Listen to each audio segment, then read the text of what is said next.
La Sociedad Venezolana de Oftalmología se complace en participar en la tercera edición virtual de Oftalmo Córdoba 2020. Soy el doctor Francisco Antonio Millán, presidente de la Sociedad Venezolana de Oftalmología. Y en esta ocasión, en nombre de la Junta Directiva y de la misma sociedad venezolana, me permito agradecer la invitación al Comité Organizador de Oftalmo Córdoba 2020 en su tercera edición del Congreso de Oftalmología, el cual se transmitirá de manera virtual. A nuestros amigos Noé Rivero y los hermanos Jovelina, quienes desinteresadamente nos invitaron a formar parte de este importante evento que ya tiene un éxito acumulado con excelentes expositores y sponsors, colaboradores de una magnitud importante. Esperemos un nuevo éxito este 2020, donde también participa nuestro grupo venezolano de glaucoma. De verdad, infinitas gracias por esta invitación, mis amigos queridos. Un abrazo. Este módulo lo hemos denominado Formación y Telemedicina en Glaucoma, una visión del norte y del sur. En la primera parte estaremos tratando algunos aspectos del e-learning o la formación en glaucoma, que estará expuesto por los doctores Miguel Ciso y la doctora Tatiana Gil. Y posteriormente hablaremos de telemedicina, que va a estar expuesto por los doctores Nelly Rosillo, Marco Josier y Dayana Jiménez. Con la repentina aparición del COVID-19 en diciembre del 2019 y su posterior expansión a través del mundo en los meses siguientes, generó un reto global en diferentes áreas. En el caso del área de educación, el primer reto a vencer se produce en la necesidad de continuar una educación tradicional como es las actividades de forma presencial. En función a ello surge una nueva alternativa o considerado como una nueva alternativa el hecho de poder mantener diálogos académicos y dinámicos entre profesor y estudiante a través de forma virtual y de esta manera sin la necesidad de tener que estar en un mismo espacio físico, tanto el profesor como los alumnos, y evitar así infecciones y propagación. Este método ciertamente no es algo nuevo, sino que ha sido utilizado por pocas personas, por lo cual se ha considerado como una alternativa que surgió propia de la pandemia. Existen muchos pros y contras a vencer, ciertamente. Entre esos, dentro de esa está la primera, la necesidad de responder a esa interrogante de si el residente de posgrado o si la persona que está cursando con una subespecialidad cumple con los programas de formación como lo hacía en la medicina o la formación tradicional. Ciertamente tenemos pro en los que podemos tener la compañía de diferentes especialistas que puedan estar en un mismo lugar, dentro de diferentes áreas, en un país o fuera de ese país. Además de que nos permite una formación donde no necesariamente interrumpimos en el tiempo asistencial, ya sea en la preparación de áreas de consulta, en la área de quirófano o de resolver emergencias. El tema con respecto a los contras representa saber si de verdad captamos la atención del personal al que le estamos impartiendo la información. Entonces, en función a esto, haciendo esta pequeña introducción, hago un paso a la doctora Tatiana Gil, quien expondrá todo lo que representan los retos, todo lo que representa pro y contra y cómo se han modificado todas estas todo este currículum del área de estudio superior, específicamente en el área de oftalmología. Gracias. Como bien mencionó el doctor Ciso, el e-learning o las estrategias de enseñanza online, pues ya son bien conocidas desde finales de los años 90 y ciertamente hay varias experiencias en Latinoamérica, como por ejemplo el campus de la Academia de la Asociación Panamericana de Oftalmología, los cuales han sido muy exitosos. Pero realmente durante esta pandemia es cuando ha habido una fuerte aceleración de las experiencias en este tipo de plataformas tecnológicas para transmitir conocimientos en los posgrados y en los entrenamientos clínicos de las diferentes subespecialidades dentro de la oftalmología. Sus ventajas, pues ampliamente conocidas, permiten un aprendizaje activo en su modalidad sincrónica, permiten que los alumnos puedan tener un contacto en tiempo real con los expertos, puedan exponer sus dudas y las cuales pueden ser aclaradas en el mismo momento. En su modalidad asincrónica, estas charlas pues quedan perfectamente grabadas y los residentes van a tener la posibilidad de revisarlas tantas veces como ellos consideren necesarios. Las otras ventajas, pues, es que se logra una educación sin necesidad de desplazamientos o barreras geográficas, lo cual resulta muy atractivo porque permite aumentar el cuerpo de docentes o multiplicar el cuerpo de docentes que está disponible para todos nuestros residentes. Obteniendo de esta manera una panorámica distinta de lo que son los protocolos de diagnóstico y de tratamiento de patologías oftalmológicas. De igual modo, se hace uso de recursos virtuales que son ilimitados, como por ejemplo los videos, las imágenes, los tutoriales, una serie de recursos bastante útiles al momento de intentar hacer transferencia de conocimientos. Dentro de la desventaja, pues, más que una desventaja, yo diría que puede ser una limitante que es fácilmente, que se puede resolver de manera fácil, es la inadecuada o reducida conectividad que pueden existir en ciertas zonas geográficas, la infodemia o sobrecarga de información, que también puede ser fácilmente manejada con ciertas herramientas, y alguna incapacidad de evaluar. Ya va. Ciertas habilidades prácticas. Tal vez eso es o representa el talón de Aquiles fundamental del e-learning, por lo cual en ciertas especialidades como la oftalmología, que es un área, o sea, que es una especialidad médica como quirúrgica, el e-learning tiene fundamentalmente esta debilidad.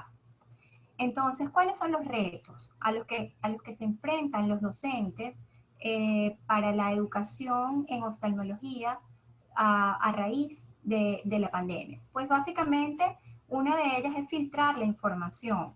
Como bien dijo en algún momento el doctor Bullón, bueno, la información está allí, está a la mano de los residentes, al que quiera se puede conectar a cualquier webinar, a cualquier meeting. Es cierto, pero yo pienso que una función fundamental de los docentes es poder tener presente cuáles son los objetivos de cada uno de los programas, de los niveles de programas de posgrado.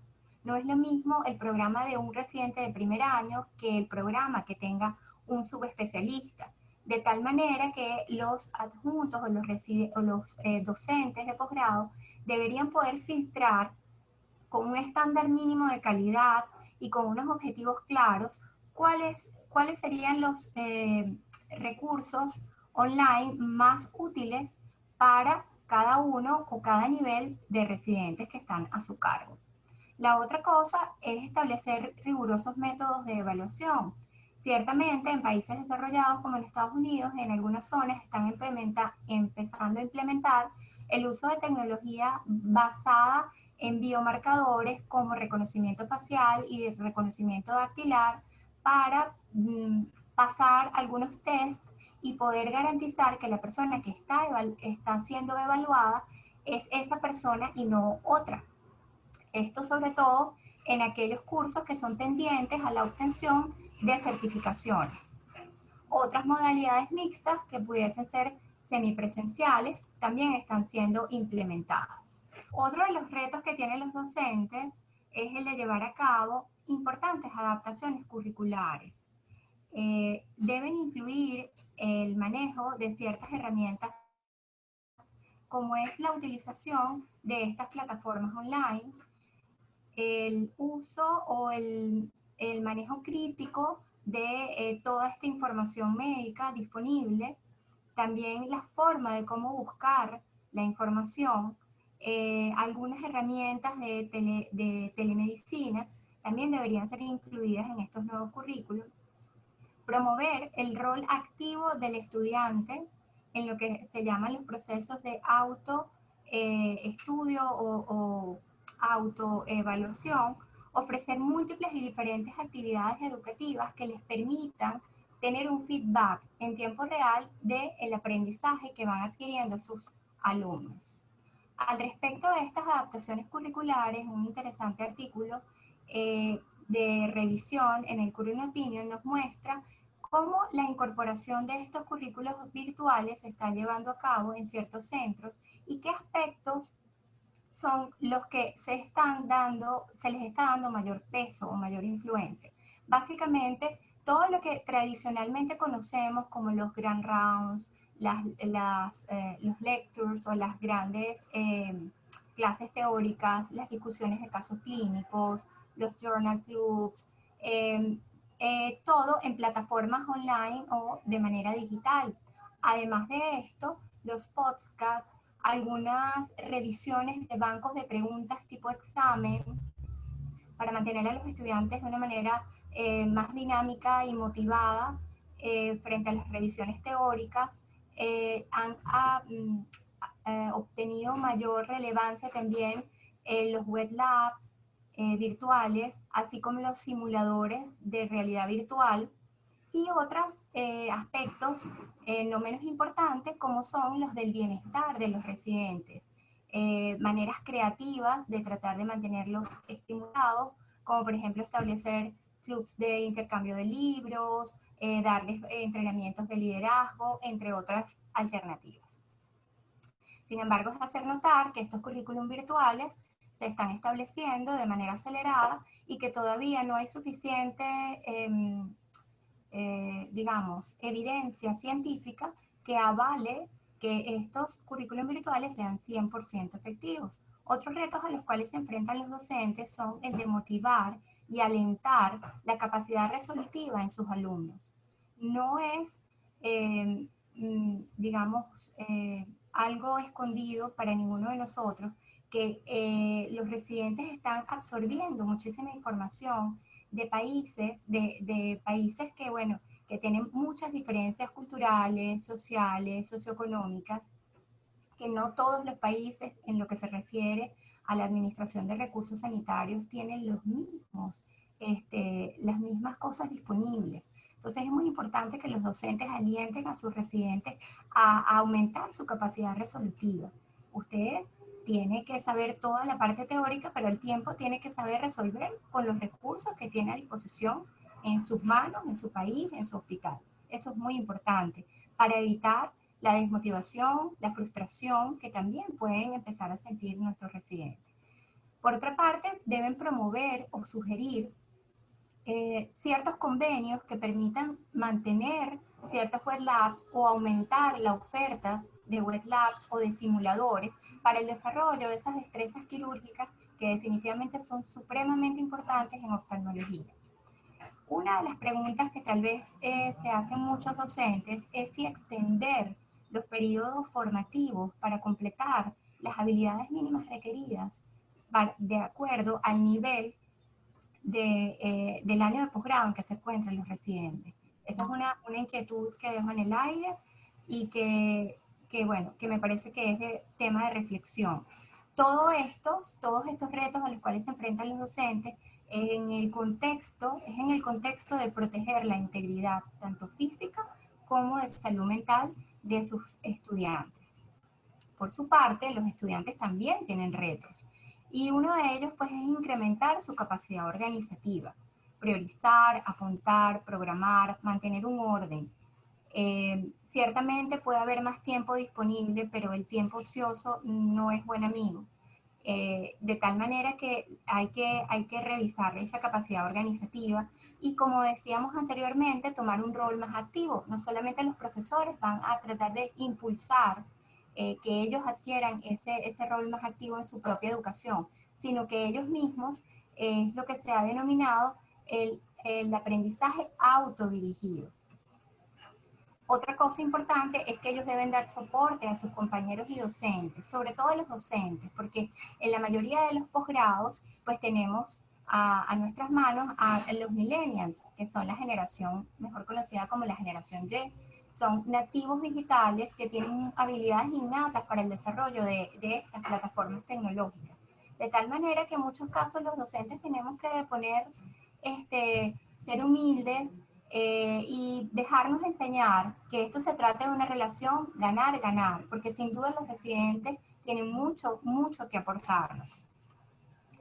Y bueno, ya para finalizar, quería finalizar con esta reflexión, que un diamante no es más que un trozo de carbón que se forjó bajo presión, y sin lugar a dudas, los residentes de este año, a los fellows de este año, pues les ha tocado enfrentar difíciles situaciones, eh, eh, pero sin duda estoy segura de que va a servir para completar una formación integral y que van a formar parte de un cambio de paradigma en la educación sin precedentes en la historia de la educación. Muchas gracias. En el día de hoy, bienvenidos, vamos a referirnos acerca de la telemedicina aquí en Latinoamérica. El Grupo Venezolano de Glaucoma, en conjunto con la Sociedad Venezolana de Oftalmología, le damos inicio a esta conferencia, espero que sea de grato para ustedes. Con respecto a la telemedicina en Latinoamérica, de verdad que esto es un término que para muchos es como luchar contra los avances inminentes de la telemedicina. Es así como que luchar cuando nosotros tenemos que luchar contra la implementación de los teléfonos móviles o los dispositivos celulares. Yo pienso que más que luchar contra ello, lo que hay que hacer es situarla en un lugar específico. De verdad es desarrollarla y aprovecharla y tener todas las ventajas que ellas puedan proveer tanto al sistema de salud como al médico y al paciente, que va a ser más beneficiado, y sobre todo a la comunidad en general. Y nos remontamos prácticamente al término que refiere la Organización Mundial de Salud de telemedicina. Sabemos que es una prestación de servicio de salud por parte de profesionales sanitarios a través de la utilización de tecnologías de información y comunicación como el TIC para el intercambio de información válida para el diagnóstico, el tratamiento, la prevención de las enfermedades y la investigación, además de la evaluación, así como la formación continua de todos esos profesionales sanitarios que contribuyan con todo este proyecto llamado telemedicina. De por sí, la Asociación Americana de Telemedicina, incluso latinoamericana y del Caribe, la define como el uso de la medicina y la información relacionada con la salud, intercambiando de un sitio a otro a través de las comunicaciones electrónicas para mejorar la comunicación del médico-paciente. De por sí, nosotros cuando hablamos de las tendencias a nivel de telemedicina, a nivel global, debemos hacer como un paréntesis en diferenciarlas en forma objetiva y saber cuáles son los países que están llevando ya desde hace tiempo, como son los países desarrollados, y aquellos países en los cuales nosotros estamos en vía de desarrollo. Tanto la biomédica, que está basado en estos avances de tecnologías destinados a la medicina, y las telecomunicaciones en sí no son homogéneas.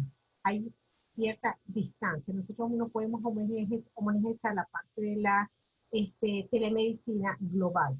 Y estamos refiriendo a Latinoamérica. Tanto en Europa, o sea, en América del Norte, hoy se encuentra prácticamente la vanguardia de esta telemedicina, y lo saben por la infraestructura que actualmente se apoyan en las telecomunicaciones, fibra óptica, velocidad, banda ancha, a nivel de las comunicaciones, incluso todas esas investigaciones que se han hecho a nivel biomédica, en los cuales han aportado mucho a nivel de la salud.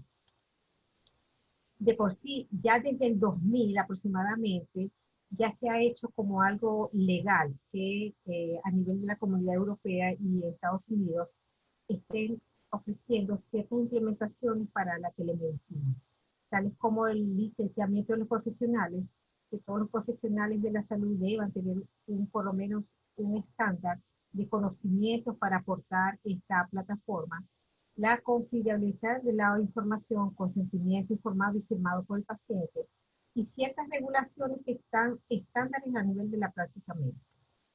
De por sí, la OMS ya en su 58ª asamblea a la Organización Mundial de la Salud en el 2005 ya hace hincapié en que los estados a los cuales está asociado la OMS deben establecer una elaboración o un plan estratégico a largo plazo para conseguir que esta plataforma pueda implementar ciertos servicios de cibersalud en los distintos ámbitos del sector, conociendo los beneficios que es la telemedicina.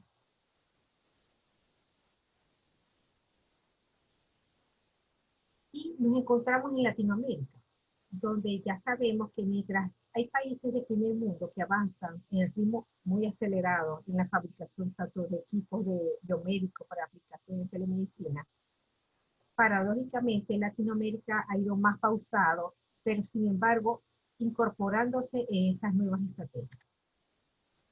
Y revisando, hay ciertos ya informes que pude ver que decían que, por lo menos particularmente de la Universidad de Cambridge, que para ser exitosa y sostenible en el tiempo, la telemedicina debe estar totalmente integrada a las estructuras y políticas de salud. Y esto es muy importante.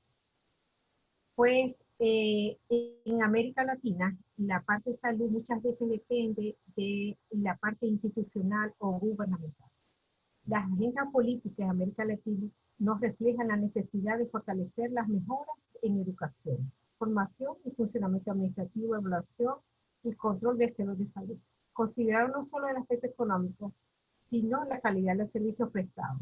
Según esta referencia, podemos entender que muchas veces Latinoamérica más depende de la parte del gobierno. Sin embargo, en salud siempre ha sido impactante cómo nos hemos adaptado a todas estas condiciones. De por sí, y podemos recordar que durante la década de los 90, gran parte de las naciones latinoamericanas comenzaron a emprender diversos procesos de reforma en su salud. ¿Cuál era el objetivo? Definitivamente era la descentralización en la red pública de los servicios para mejorar la gestión de los hospitales, adecuando sus fuentes y los modelos de financiamiento.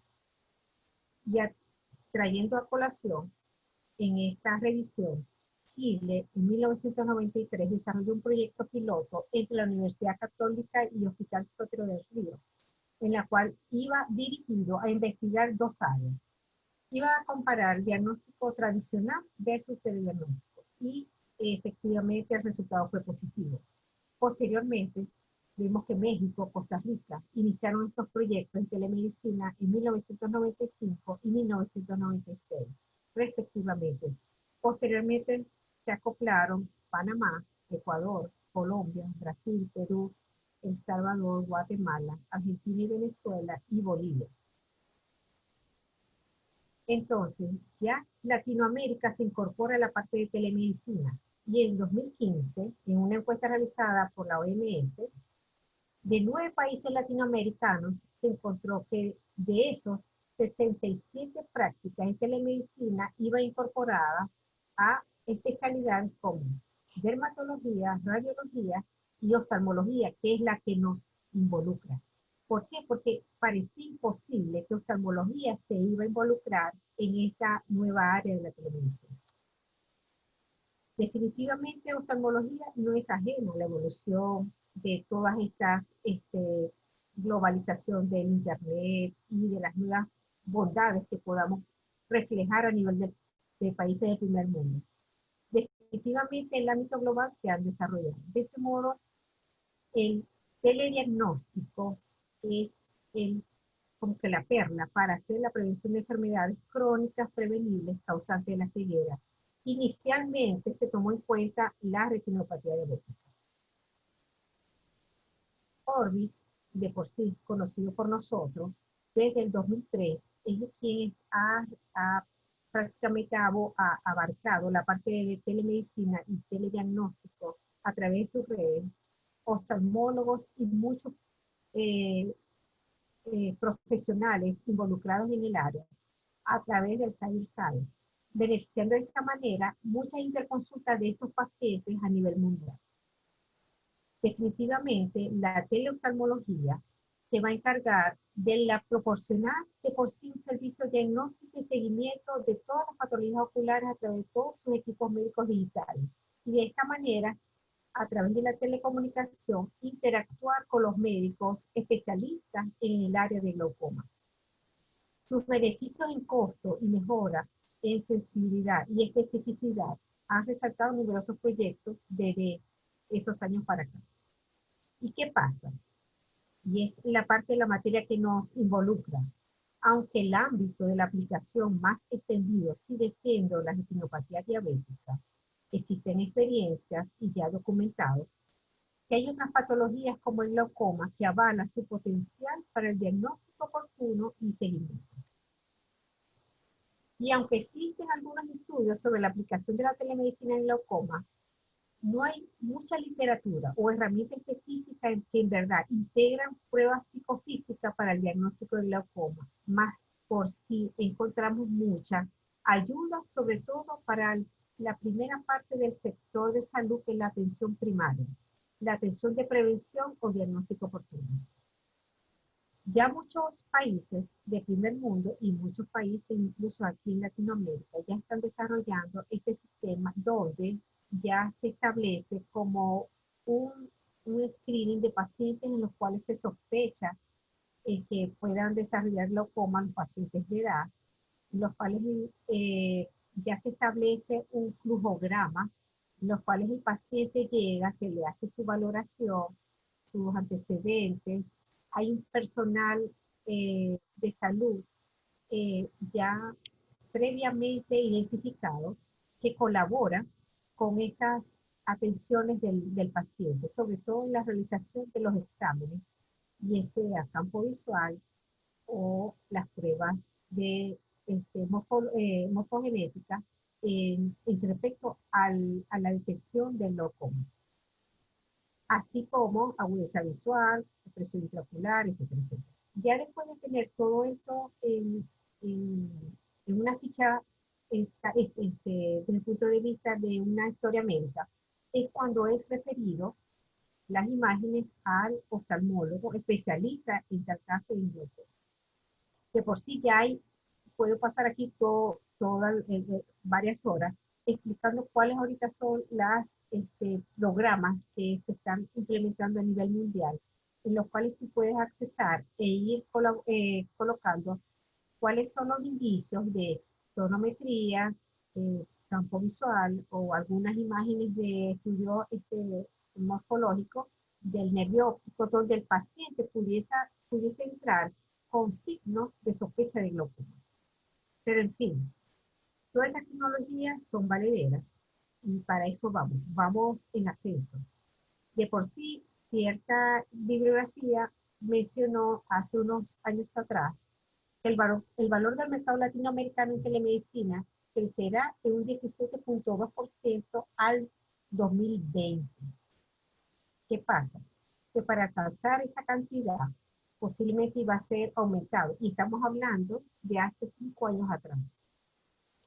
Lo que no tuvimos presente es que cuando nos estábamos visionando hacia el 2020, que supuestamente iba a ser el año de la visión 2020, nos encontramos con algo para todos supuestamente desconocido, donde muchos dicen que posiblemente fue una excusa para imponer la telemedicina, así como otras áreas, pero en particular en el área de salud, vimos cómo la telemedicina en Latinoamérica se hizo necesario, y muchas empresas a nivel de Latinoamérica desarrollaron en cuestiones de meses muchas plataformas para poder interactuar con el paciente, no solo en atención primaria, sino ya el paciente que merecía al momento una consulta por alguna sintomatología propia del glaucoma. El asunto es que muchas organizaciones tuvieron que acelerar el acceso de una manera oportuna desde el punto de vista global.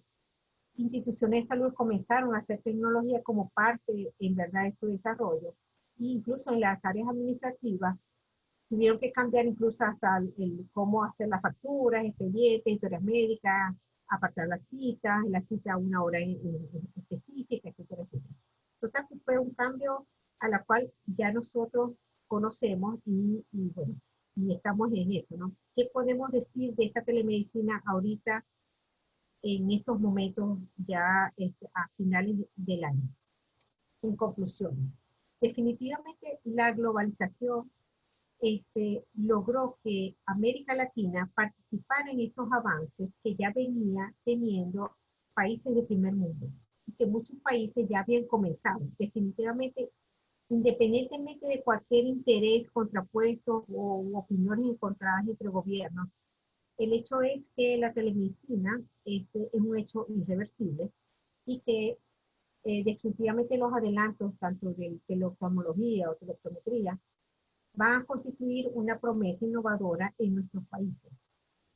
Que la oftalmología en glaucoma, optimizando estos procesos de realización de estudios en pacientes y aplicando sistemas de imágenes multimodales o algoritmos que puedan decir que el paciente sea o no o sospechoso de glaucoma en casos de los pacientes en los cuales estamos presenciando que sea o no glaucoma, definitivamente es una herramienta, sobre todo en aquellas comunidades de distancias importantes.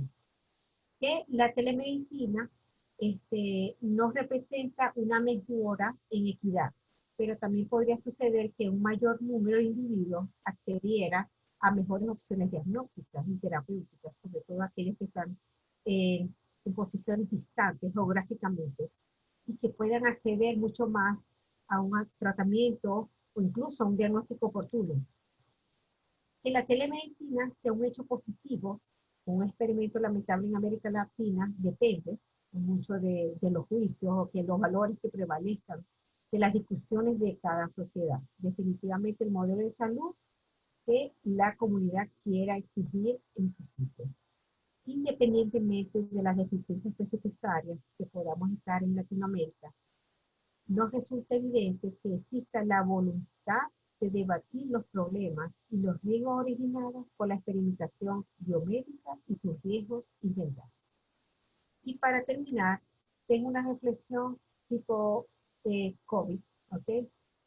Que nos está dando la lección para nosotros que estamos en el área de salud en particular. Que tenemos la necesidad de enfocar soluciones como parte de un sistema y con múltiples interacciones que eso va a retroalimentar entre sí para lograr la eficacia e inteligencia y salir de la crisis. No hay de otra. Así como para optimizar la atención de salud hasta el futuro. Yo pienso que la telemedicina entró por una puerta y no va a salir. Pienso que tenemos que enfocarnos de ahí. Muchas gracias. Vamos a conversar un poco sobre teleoftalmología y glaucoma en el contexto de la pandemia que nos tiene en ascuas actualmente. Y anteriormente se había hablado de las lecciones que nos dejan las pandemias. Lo primero es que las enfermedades de este tipo, las enfermedades diseminadas como este tipo, aumentan la distancia entre las personas y tienden a detener el tiempo en cuanto a las actividades normales. Sin embargo, las enfermedades no se detienen, y ese es el caso del glaucoma. Los pacientes con glaucoma estudiados a comienzos de año, cuando nos acuden ahora a la consulta, pues vienen con casos mucho más severos, con complicaciones agregadas. Y eso es lo que ha sucedido con el coronavirus. Con respecto a esas lecciones, hay una particularidad, y es que es algo que ya sabíamos, es algo que no es nuevo. Es una lección que no hemos querido aprender y sin embargo esta vez necesitamos de la enfermedad para por fin adoptar las medidas de esquemas de trabajo que ya se conocían desde hace muchos años, y es el caso específicamente de la teleoftalmología. Es decir, la letra con sangre entra. ¿Qué justifica la adopción de la telemedicina como una herramienta de trabajo diaria, como una herramienta de trabajo usual, en el caso de la medicina en general y en el caso de la oftalmología particularmente? Pues las enfermedades oftalmológicas en la mayoría de los casos son un problema de salud pública y como tal no se puede pretender que sea resuelto solo por un grupo de especialistas. Los problemas de salud pública requieren de un equipo de trabajo masivo que pueda llegar a aquellos puntos remotos. Así que ese concepto tiene que cambiar. Y no solo tienen que actuar en este sentido médicos o profesionales de la salud, médicos, porque hay todo un equipo de trabajo de personas que pueden entrenarse para tal fin. También hemos encontrado con los años que la brecha tecnológica ha ido aumentando. La concentración de equipos diagnósticos en grandes centros ha hecho que se aísle las pequeñas poblaciones o los consultorios más pequeños en lo que a diagnóstico se refiere. Sin embargo, eso no significa que eso es hacer mala medicina. Esa brecha diagnóstica también se traduce en un incremento de los costos, pero estos costos tienen que ser vistos como costos particulares. Nuevamente, cuando se habla de problemas de salud pública y políticas de salud pública, los costos son calculados de otra manera. Y la telemedicina, como veremos más adelante, puede ayudar a reducirlos. Por otro lado, es conocido que actualmente todos recurrimos a la Internet en busca de información, cuando antes requeríamos la opinión de algún especialista, pues teníamos o que enviarle al paciente o que reunirnos con él. Actualmente el conocimiento es compartido. Y es compartido porque es mucho más fácil para estas entes especializadas llevar esa información o suministrarnos la información sin necesidad de movernos, a nosotros o a cualquiera que la requiera. De manera que el conocimiento actualmente es compartido y claro está que siempre es necesaria una segunda opinión, incluso para aquellos que tienen todos los años de trayectoria. En ocasiones, sabiendo que la medicina no es en blanco y negro, siempre aparecen estos casos que ameritan otra persona que nos vea otra arista del problema. Lo sabíamos, hemos reconocido el avance de la tecnología en cuanto a captura de data. Y esta captura, estos datos, estas imágenes que se logran capturar actualmente, tienen una fidelidad tal que son comparables con cualquier evaluación hecha in situ, es decir, directamente con el paciente, el médico frente al paciente. De manera que si la preocupación era la calidad de la información recolectada, esa es una preocupación que actualmente ya no tiene fundamento e incluso hay estudios que comparan ambas metodologías y son igualables en todos los sentidos. Adicionalmente, la transmisión de data en esta época, hablamos de 4G, hablamos de 5G, hablamos de velocidades de transmisión que hace algunos años no se soñaba con ellas, lo que significa que no hay un retraso en el paso de esa información y que por lo tanto tampoco es un argumento para no utilizar la telemedicina. Pero probablemente la lección más importante es que si nosotros queremos solucionar este problema de una vez por todas, pues hay que romper paradigmas, hay que pensar fuera de la caja. Y definitivamente la teleoftalmología se trata justamente de eso, buscar soluciones poco comunes, aunque ya son bastante comunes, pero buscar soluciones alternativas que nos permitan ir en esa meta o alcanzar esa meta de resolver el tema del glaucoma como un problema de salud pública. Tenemos años hablando de 50% de pacientes sin diagnóstico, tenemos años hablando de un porcentaje importante de pacientes que no cumplen tratamiento y eso no ha cambiado con la adquisición de las nuevas tecnologías.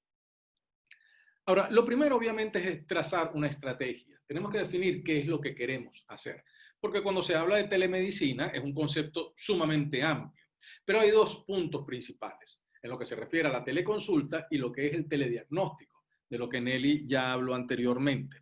La teleconsulta significa una interacción directa con el paciente a través de la red, o sea, relación médico-paciente, donde el médico sirve de asesor. Y es por ello que se ha cuestionado un poco la utilidad de la teleconsulta en el caso del glaucoma. ¿Por qué? Porque obviamente sabemos que se requiere de toma de presión intraocular, de campimetría, de evaluación del nervio óptico, y aunque hay algunos instrumentos que actualmente pueden dar una cierta independencia al paciente en tal sentido, están muy lejos de tener una adopción masiva o están muy lejos de ser lo suficientemente eficaces como para que nosotros podamos hacer diagnóstico a distancia por medidas tomadas por el propio paciente. Sin embargo, no se puede subestimar la importancia de la teleconsulta, porque, como dije antes, hay un alto porcentaje de pacientes que avanzan en su enfermedad y es precisamente por incumplimiento. De manera que el seguimiento por teleconsulta puede ser una forma en la cual nos acerquemos a nuestros pacientes, les recordemos el uso de sus gotas, podamos contestar respuestas o incluso hacer consultas muy simples como tengo el ojo rojo desde que comencé a ponerme las gotas y recordarle lo que eso significa. Cuando hablamos de telediagnóstico, ahí es donde realmente se presenta un abanico de posibilidades para enfocar el problema de glaucoma como un problema de salud pública. ¿Por qué? Porque el telediagnóstico implica una relación entre un centro de referencia o un médico especialista y un equipo de trabajo. Ese equipo de trabajo puede o bien ser otro oftalmólogo que requiere de esa segunda opinión o ser un equipo de especialistas, no médicos, que simplemente se dediquen a capturar la información.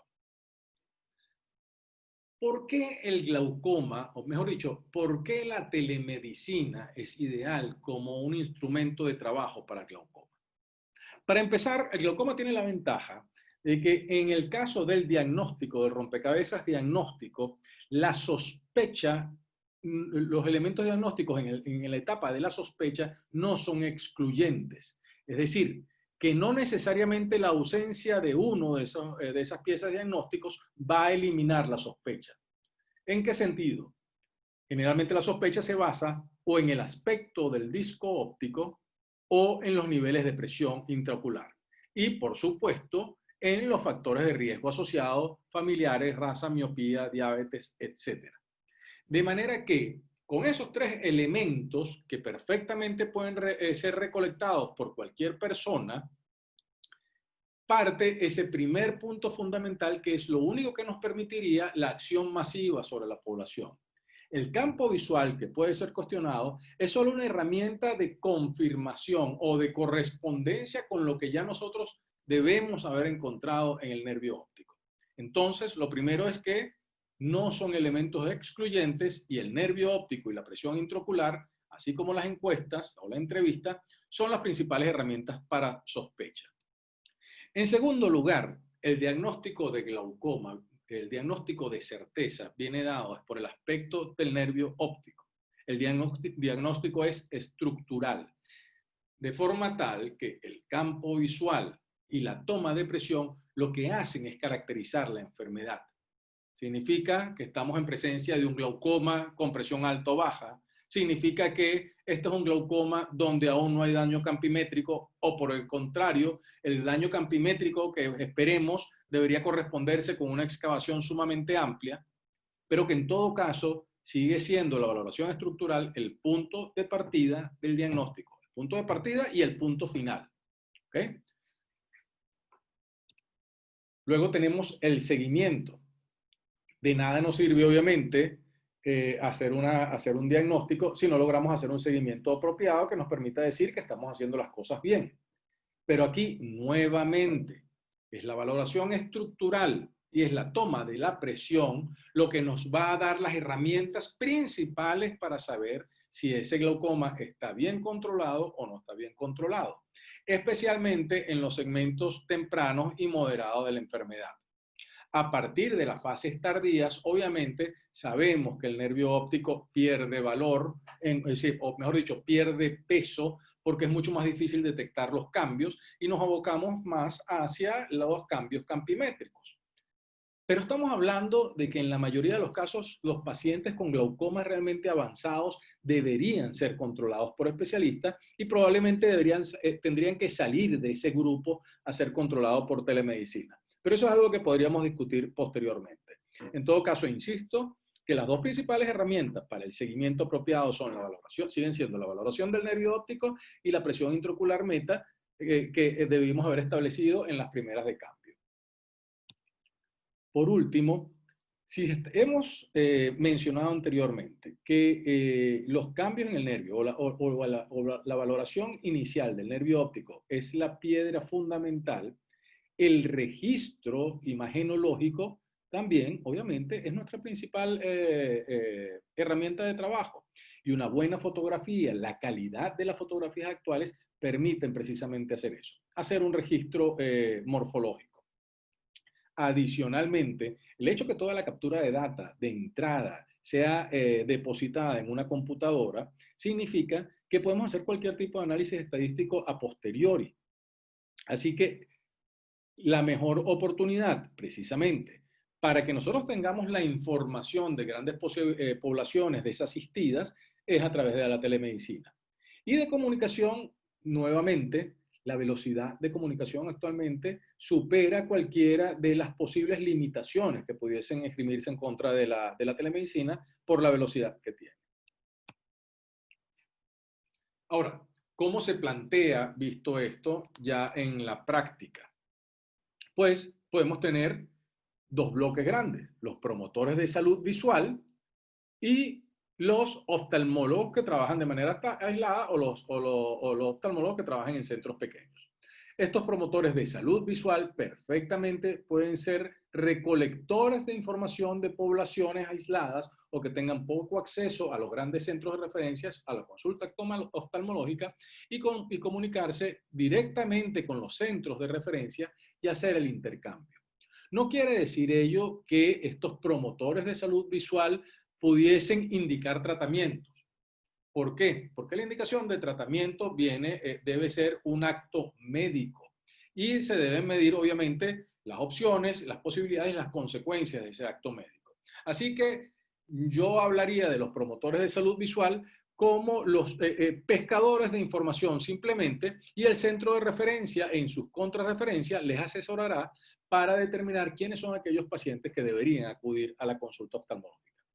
Y luego tenemos el área de los oftalmólogos, que también pueden aprovecharse de la telemedicina precisamente por esa segunda opinión, precisamente cuando no tienen la experticia, conseguir y la información suficiente para manejar de manera adecuada sus pacientes. Obviamente, en este caso el beneficio es mucho mayor, porque es un paciente que ya está siendo atendido por un profesional de la oftalmología, pero que solo está recurriendo a los especialistas para subir los niveles de posibilidad diagnóstica y de tratamiento, en caso de duda, claro está. Y actualmente es reconocido que se ha desarrollado toda la tecnología necesaria para cumplir con todas las premisas de las que he hablado anteriormente. La captura de imágenes, que va desde cámaras retinales sofisticadas no midriáticas hasta el uso de un simple teléfono celular. La toma de presión intraocular, tenemos el Perkins, tenemos el TonoPens, tenemos el Leica, y toda esta información, existe la ventaja actualmente que la mayoría de los instrumentos son conectados o pueden ser conectados en red. De manera que es muy fácil la transmisión de la información hasta los centros de referencia, que van a almacenar todo esto en una simple computadora y por esa misma vía van a enviar las respuestas necesarias. Entonces, ¿cuáles son las ventajas de aplicar el método de la teleoftalmología en el caso de glaucoma?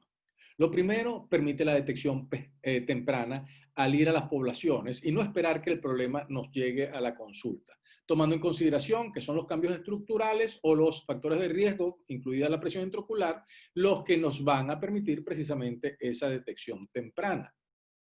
Obviamente, la atención en el campo, lo que significa una disminución en el traslado del paciente, una disminución en los costos para el paciente y, pues por supuesto, la masificación de la atención. La descongestión de los grandes centros, lo que permitiría optimizar su funcionamiento y, claro está, reducir sus costos. Viaja la información, no viaja el paciente, de manera que los tiempos son minimizados. Pero hay algo más importante, que la evaluación del paciente es asincrónica. ¿Qué significa esto? Que yo no tengo que hacer todo en el momento en que el paciente está enfrente a mí. Yo puedo hacer un análisis a posteriori de la data que tengo, enviarla, hacer un nuevo análisis y contrarreferir la información. Mientras que el paciente solo le va a tomar máximo 5 o 10 minutos, solo nos va a tomar 5 o 10 minutos recolectar toda esa información. Entonces viaja la información, no el paciente, y reducimos los costos. Y como hablé anteriormente, tenemos la posibilidad de recoger la data estadística que va a permitir establecer verdaderas políticas de salud apuntando a los problemas específicos y no estar dando disparos en la oscuridad. Con respecto a la experiencia, yo le decía que estas son lecciones aprendidas desde hace mucho tiempo, mejor dicho, son lecciones dadas desde hace mucho tiempo, pero que lamentablemente no aprendimos o no quisimos aprender, probablemente porque la naturaleza humana es esperar a que el problema ya nos supere para enfrentarlo, en lugar de prevenir o en lugar de prever lo que puede suceder en el futuro. En ese sentido, yo desde antes del 2005, ya para el año 2000, estaba trabajando en el desarrollo precisamente de herramientas de telemedicina, específicamente un analizador de nervio óptico, y que trabajaba en una plataforma web. Y a partir de esto hice una propuesta de la creación de la red telemática de atención oftalmológica primaria y prevención de ceguera, porque de eso se trata, prevención de ceguera por glaucoma. Esta propuesta fue llevada al sector público en Venezuela. Lamentablemente no tuvo la acogida que yo esperaba, pero lo que hacía era demostrar que efectivamente podíamos trabajar en el sentido de masificar las campañas de prevención de ceguera. Y era el concepto es muy simple y es perfectamente replicable en cualquier región. Hablábamos de los promotores iniciales que pueden generar campañas informativas para llamar a la población a la valoración oftalmológica. Esa valoración oftalmológica implica simplemente un cuestionario, toma de huella visual, presión intraocular y una fotografía con cámara portátil. Para esa época era una cámara portátil. Actualmente hasta con un celular se pueden tomar fotografías de altísima calidad. Posteriormente, y a partir de un protocolo preestablecido, el personal entrenado o esos promotores visuales, que son personas entrenadas en realizar toda esta actividad, podían discriminar entre sujetos sanos y sospechosos. Pueden discriminar entre sujetos sanos y sospechosos en función de ese protocolo, que obviamente incluye factores de riesgo, niveles de presión y parámetros que tal vez tendrían que ser un poco más exigentes, o mejor dicho, por el contrario, más permisivos en cuanto al análisis del nervio óptico. Vale decir, si para nosotros una excavación 0,5 con un ISNT nos representa sospecha de glaucoma, para cualquier otra persona que vea una excavación amplia, independiente del valor del ISNT, tendría que ser considerado como sospechoso. Ahora bien, estos sospechosos, eso es solo por dar un ejemplo, estos sospechosos serían catalogados como tales y la información recolectada enviada a un centro de teleoftalmología en un centro de referencia. Y a partir del análisis ya por el especialista, se haría la contrarreferencia y a partir de aquí, ¿cuál puede ser el resultado? De estos sospechosos, de los sospechosos evaluados, un grupo corresponderá a grupo sano y por supuesto ahí sí tendríamos que discriminar aquellos que realmente siguen siendo sospechosos o con diagnósticos. Y son estos últimos los únicos que van a viajar hasta la consulta de especialidad, los únicos que tendrían que trasladarse. De manera que de toda esta población evaluada, beneficiada, solo este número es el que va a llegar al centro de referencia. Y sin embargo, todos, absolutamente todos, se convierten en factores multiplicadores de la consulta preventiva. Y esta metodología se planteaba para ser repetida de manera rotativa en diferentes centros con unidades de trabajo móviles, que ni siquiera tiene que ser el camión que hemos visto en algunos países que afortunadamente han podido desarrollar esos camioncitos que van viajando con lámpara hendidura. No, es inclusive una persona con un morral, una cámara, un tonómetro y una laptop puede perfectamente hacer el trabajo. Promotores visuales que pueden tener rotaciones de días, de semanas, pasando por diferentes poblaciones, repitiendo el esquema del que les hablaba anteriormente. Esto es una fotografía que tomé estando en la Patagonia, precisamente para demostrar cómo desde un lugar tan lejano, esa es la Patagonia, en la Patagonia Argentina, me comuniqué con Caracas, donde estaba el centro de glaucoma virtual, e hice un intercambio de imágenes un poco para ver la velocidad. Para esa época, las imágenes estereoscópicas en un computador, olvídense que en esa época no había ni una G de velocidad. Y sin embargo, solo tomaba 20 segundos en la descarga de las imágenes, en el paso de información. De manera que el resultado era sin límites geográficos, sin atadura de equipos, los casos quedaban en el ciberespacio, lo que significa que podemos recurrir a ellos cada vez que queramos, observaciones obviamente más objetivas, porque no tenemos un paciente moviéndose enfrente, porque no tenemos la premura del tiempo, porque nos da la tranquilidad que brinda el tiempo indefinido y por supuesto nos permite la atención subespecializada, no importa dónde esté. Por último, como siempre digo, es bueno seguir los cambios, pero es mucho mejor dictar los cambios que otros deberían seguir. Y entonces estamos con una generación que tiene todas las posibilidades de romper esos paradigmas de los que había hablado anteriormente, y sería doloroso que desaprovechasen esta oportunidad para realmente hacer la diferencia. Así que espero que adopten esa misma emoción o esa intensidad con la que la vimos en aquella época, y de ahora en adelante empujen a la telemedicina como una herramienta de uso frecuente o permanente en lo que se refiere a prevención de ceguera por glaucoma. Bueno, muy agradecidos por la presentación a la doctora Nelly Rosillo y Marcos Josier. Y realmente quería hacer algunos comentarios al respecto de la telemedicina en glaucoma. Y el primero de ellos va enmarcado dentro de lo que llamamos nosotros el marco legal.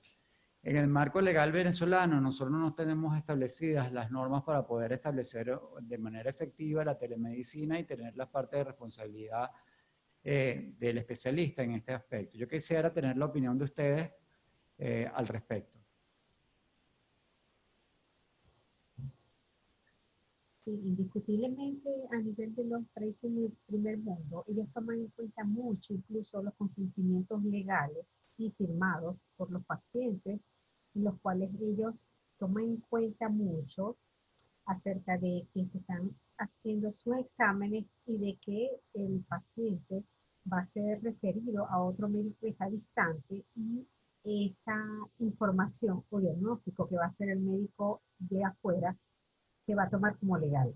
¿Okay? Entonces, es muy importante saber de que los lineamientos legales siempre son bienvenidos cuando tú vas a compilar un diagnóstico. Yo no sé qué opinan el resto de mis colegas acerca de esto. Sí, bueno, definitivamente, claro, todo acto médico tiene que ser enmarcado en lo legal, y va a depender también al nivel de que quieras llegar. No es lo mismo el marco legal que arropa todo el acto médico que signifique inicio de tratamiento a lo que signifique las etapas diagnósticas. Entonces, bueno, eso es una tarea pendiente, pero una tarea que ya muchos de los países han cumplido y que nosotros pues todavía estamos apenas empezando. Así que paralelo con el desarrollo o la instauración de un plan de telemedicina, obviamente tiene que haber un plan de establecer precisamente ese marco legal. Pero no debería considerarse una limitante, definitivamente. Exacto, porque creo que además en la charla que dio Marcos dejó claro que por lo menos la primera etapa sería de sospechas. Entonces, en la sospecha no necesariamente los promotores visuales van a implementar tratamiento.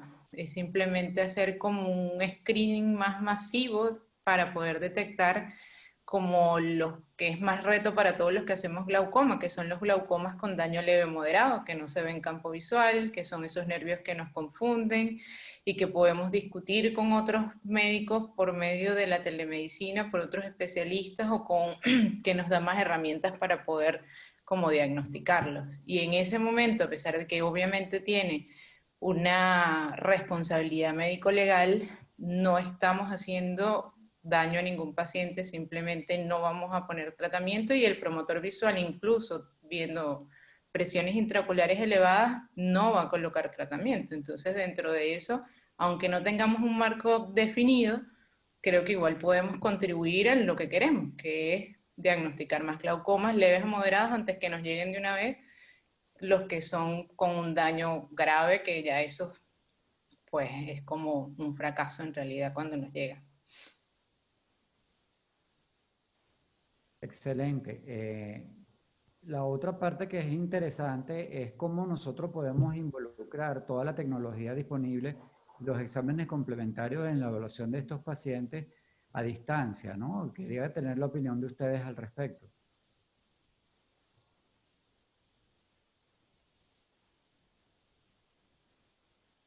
Bueno, yo hablé un poco de eso. Yo hablé un poco de eso, que ahorita hasta con un teléfono celular podemos hacer el registro fotográfico. Eh, Pueden haber algunos factores que pongan en duda alguna situación, como por ejemplo, se toma bien la presión, no se toma bien, los valores reflejan realmente la realidad.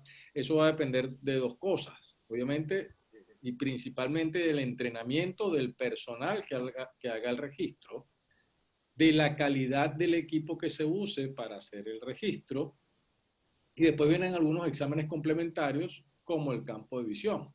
Pero no sé qué opinan ustedes, pero nuevamente hablando como prevención de ceguera, lo primero es lo que dijo Dayana, detectar los casos leves y moderados donde precisamente el mayor peso lo tiene el aspecto del nervio óptico y como sospecha la presión y el resto de los factores de riesgo.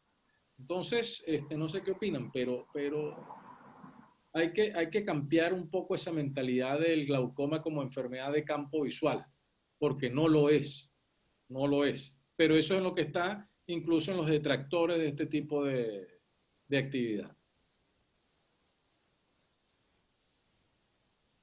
Sí, exactamente. Ahí es donde viene la opinión que yo te puedo decir, porque es que pudiéramos tener con una inversión baja en centros tan alejados de la ciudad capital, como decir eh, Puerto Ayacucho, que pudiéramos nosotros mantener un técnico bien adiestrado con algunos equipos, incluso con un campo visual, un OCT, y poder ofrecer una consulta especializada de glaucoma sin tener el especialista presente allí.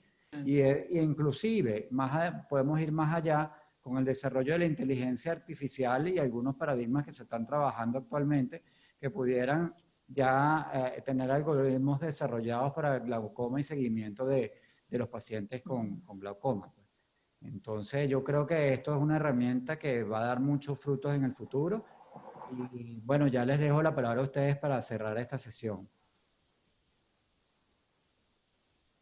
Bueno, yo solo espero verlos convencidos a los que escuchen esta charla de que se activen, de que adopten la telemedicina como una realidad, de que no lo vean como algo del vecino, que puede ser algo propio, y se sientan estimulados a investigar al respecto, porque tienen todas las oportunidades del mundo, tienen todas las posibilidades que muchos de nosotros no tuvimos y que ahora son una realidad. Así que los invito a participar de ese mundo tan hermoso y de realmente hacer una diferencia, reducir la ceguera por glaucoma. Y totalmente, incluso cuando se hacen las jornadas de despistaje de glaucoma, donde hay muchos pacientes y donde lo único que tenemos es el tonómetro, pero también tenemos el fondo de ojo y tenemos la ficha técnica donde decimos que el paciente tiene antecedentes, etcétera, etcétera. Siempre hay un grupo de pacientes que es sospechoso. Entonces, con las herramientas que tenemos ahora de las nuevas plataformas a nivel de digitales y celulares, podemos tomar fondo de ojo sin tomar presión intraocular, sin necesidad todavía de tener un campo visual. Que ese paciente que está encaminado va a ir a otro, según el flujograma que presentó Marcos, a ir a otro sitio donde se le va a realizar los otros estudios respectivos.